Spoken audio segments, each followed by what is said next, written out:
తెలంగాణలో రెండో వాహనం కొనుగోలు చేసేవారికి రాష్ట్ర ప్రభుత్వం భారీ ఊరట కల్పించనుంది. రెండో వాహనం కొనుగోలుపై విధిస్తున్న 2% అదనపు జీవితకాల పన్నును రద్దు చేయాలని నిర్ణయించింది. ఈ మేరకు రవాణా శాఖ పంపిన ప్రతిపాదనకు ముఖ్యమంత్రి రేవంత్ రెడ్డి ఆమోదం తెలిపినట్లు విశ్వసనీయ వర్గాల సమాచారం. త్వరలోనే దీనిపై అధికారిక ఉత్తర్వులు వెలువడనున్నాయి. ప్రస్తుతం రాష్ట్రంలో రెండో వాహనం కొనేవారు అదనంగా 2% పన్ను చెల్లించనున్నారు. ఉదాహరణకు 1.20 లక్షల విలువన్న బైక్ ను రెండో వాహనంగా కొంటే 2,400 అదనంగా కట్టాల్సి వస్తోంది. ఈ విధానం వల్ల ప్రభుత్వ ఖజానాకు ఏటా 80 కోట్ల నుంచి 100 కోట్ల వరకు ఆదాయం సమకూరుతోంది. ప్రభుత్వ తాజా నిర్ణయంతో ఈ మొత్తం ఆదాయం తగ్గినా ప్రజలపై ఆర్థిక భారం తగ్గుతుంది. కాలుష్య నియంత్రణలో భాగంగా రెండో వాహనాల కొనుగోళ్లను నిరుత్సాహపరిచేందుకు గతంలో ఈ పన్నును ప్రవేశపెట్టారు.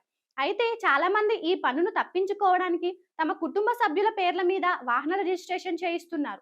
దీనివల్ల బీమా క్లెయిమ్ల సమయంలో సాంకేతిక ఇబ్బందులు ఎదురవుతున్నాయి. మరోవైపు తెలంగాణ ప్రభుత్వం జాతీయ డిజిటల్ ప్లాట్ఫామ్ వాహన్లో చేరాలని నిర్ణయించింది. ఈ పోర్టల్లో ఒక వ్యక్తికి ఇదివరకే వాహనం ఉందో లేదో గుర్తించేందుకు ప్రత్యేక ఆప్షన్ లేదు. దీనికోసం ప్రత్యేక సాఫ్ట్వేర్ రూపొందించడం ఖర్చుతో కూడుకున్న పని కావడంతో ఈ అదనపు పన్నును రద్దు చేయడమే సరైన మార్గమని రవాణా శాఖ ప్రభుత్వానికి సూచించింది. ఈ ప్రతిపాదనకు సీఎం అంగీకరించడంతో వాహనదారులకు త్వరలోనే శుభవార్త అందనుంది.